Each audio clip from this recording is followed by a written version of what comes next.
مصليا أما بعد قال رسول الله صلى الله عليه وسلم خيركم من تعلم القرآن وعلمه أو كما قال عليه الصلاة والسلام۔ اثر کرے نہ کرے سن تو لو میری فریاد، اثر کرے نہ کرے سن تو لو میری فریاد، نہیں ہے داد کا طالب یہ بندہ آزاد۔ محترم مکرم سامعین اعظام، آج کے اس مبارک موقع پر میں آپ حضرات کی خدمت میں مدرسہ کے تعلق سے کچھ باتیں گوشگزار کرنے کی کوشش کروں گا۔ اللہ تبارک و تعالی ہم سب کو اس پر عمل کرنے کی توفیق عطا فرمائے۔ سامعین گرامی، دراصل مدرسہ نام ہے اللہ کی پہچان کرانے کا، مدرسہ نام ہے حضور پاک صلی اللہ علیہ وسلم کی چھوڑی ہوئی وراثت کا، مدرسہ نام ہے قرآن مجید کے علوم کی اشاعت کا، مدرسہ نام ہے عقائد کی اصلاح کا، مدرسہ نام ہے امت کے اخلاق کو سنوارنے کا، مدرسہ نام ہے اخوت بھائی چارگی کی تعلیم دینے کا، مدرسہ نام ہے دہشت گردی کو ختم کرنے کا، مدرسہ نام ہے دین کو پھیلانے کا، مدرسہ نام ہے حلال و حرام کی پہچان کرانے کا۔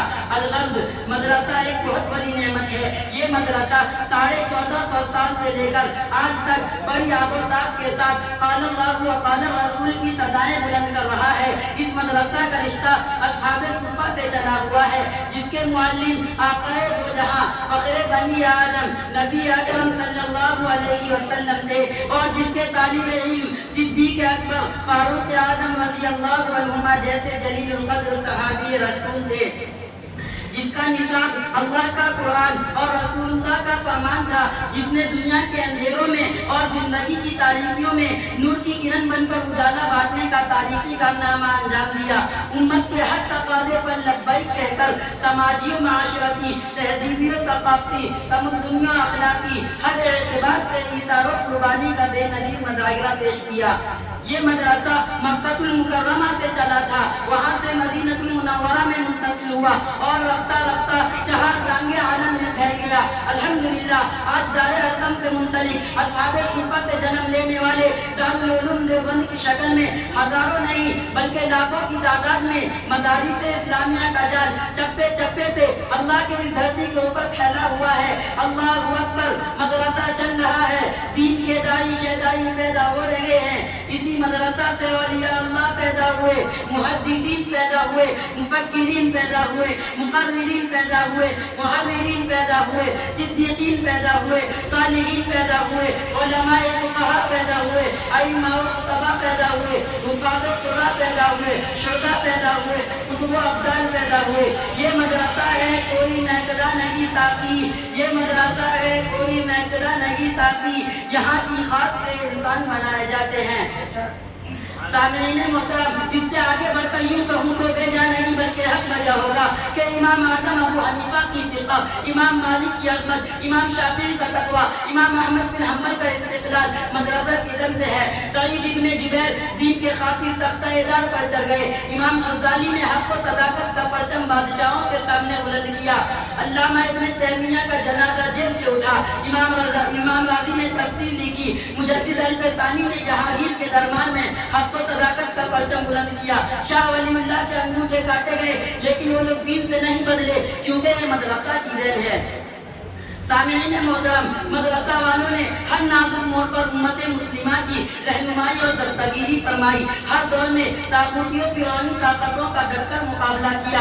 1857 کے قیامت خیز انقلاب کو کون نہیں جانتا؟ شاملی کے میدان سے کون ناواقف ہے؟ میں کیا کیا بتاؤں، کہاں تک بتا سکتا ہوں؟ خدا را جاؤ اگر تم سے ہو سکے تو مدرسہ والوں کی داستان تاریخ کے اوقات سے پوچھو، مدرسہ والوں کی داستان بالا کوٹی پہاڑیوں سے پوچھو، مدرسہ والوں کی داستان فرنگیوں کے برپا کیے ہوئے طوفان سے پوچھو، مدرسہ والوں کی داستان دہلی کے جامع مسجد اور لاہور کی شاہی مسجد کے در و دیوار سے پوچھو، مدرسہ والوں کی داستان افغانستان کی سر بلند پہاڑیوں سے پوچھو، مدرسہ والوں کی داستان جیل کی سلاخوں سے پوچھو، مدرسہ والوں کی داستان آسمان کے چاند تاروں سے پوچھو، مدرسہ والوں کی داستان مالٹا کی اندھیری کوٹھیوں سے پوچھو، مدرسہ والوں کی داستان کالا پانی کی خطرناک گھاٹیوں سے پوچھو، پھانسی کے پھندوں سے پوچھو۔ یہ تمام کے تمام تمہیں مدرسہ والوں کی داستانیں سنائیں گے، ان کے مجاہدانہ اور سرفروشانہ کارنامے بیان کریں گے اور ان کے خلوص و وفا کے نغمے سنائیں گے، اور یہ آواز گونج اٹھے گی۔ اے ہم نشی فسانہ ہندوستان پوچھ، اے ہم نشی فسانہ ہندوستان پوچھ، روداد جام بخشی پیر مغان پوچھ۔ وہ وقت یاد کیجئے جب ہندوستان انگریزوں کی غلامی میں آ چکا تھا، اس وقت ان مدرسہ والوں نے ہندوستان کی آزادی کے لیے اپنا جان و مال لگا دیا۔ ان کے مجاہدانہ اور سرفروشانہ کارناموں کا نتیجہ تھا کہ ہندوستان غلامی کی زنجیروں سے آزاد ہو گیا، توطئ غلامی ٹوٹ گیا۔